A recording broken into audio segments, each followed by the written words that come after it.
Na ripoti kutoka kanisa kuu la Utatu Mtakatifu Anglikana Dayosisi ya Morogoro, ambapo hapa imefanyika ibada ya sikukuu ya Krismasi, sikukuu ambayo kwa kanisa hili imeongozwa na askofu wa kanisa hili Dayosisi ya Morogoro, Godfrey Sehaba, ambapo askofu Sehaba amewataka vijana kuhakikisha wanaendelea kulinda amani ya nchi, kwani wao ndio nguzo iliyopo katika nchi katika mustakabali mzima wa maendeleo.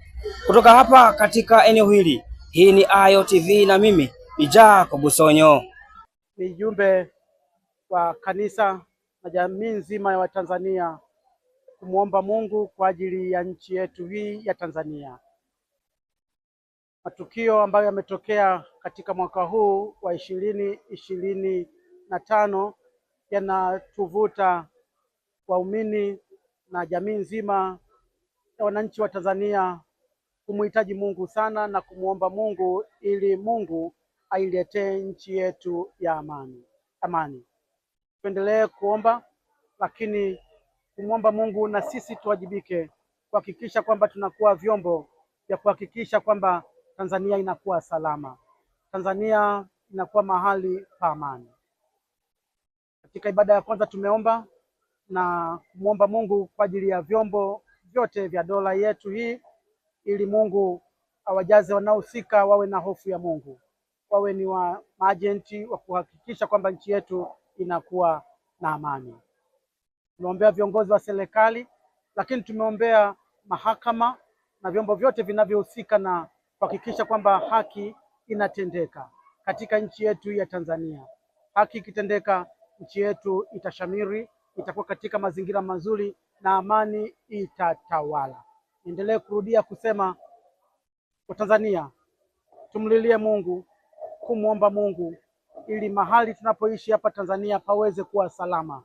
Mungu aingilie kati na Mungu asababishe kuwa na amani katika nchi yetu ya Tanzania.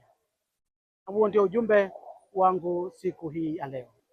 Vijana wetu wapo katika kipindi ambacho kuna teknolojia, ni kipindi ambacho sayansi na teknolojia imepanda sana. Kuna vyombo ambavyo kama vijana wasipokuwa waangalifu kwa mazingira tulionayo sasa hivi, vijana wataishi maisha ya kupotoka, vijana hawatalinda utamaduni wetu, vijana hawataishi katika maadili. Tutumie utandawazi uliopo kwa kutufanya sisi tuwe watu wa maadili, watu wa kumcha Mungu, watu wa kuwa makini. Sasa hivi vijana wasipokuwa makini watachukuliwa na upepo vibaya, madawa ya kulevya na mambo mbalimbali ambayo yanatokea sasa hivi ambayo si maadili yetu kama Waafrika, si maadili yetu kama Watanzania. Kwa hiyo ningesema vijana wawe waangalifu sana. Nyakati hizi ni nyakati za hatari, wawe makini kuhakikisha kwamba wanatunza maadili, wanamcha Mungu na kumheshimu Mungu katika maisha yao. Wasipofanya hivyo, vijana wanaweza kupata tatizo kubwa sana la kupotea katika maisha yao tunayokwenda sasa hivi nayo.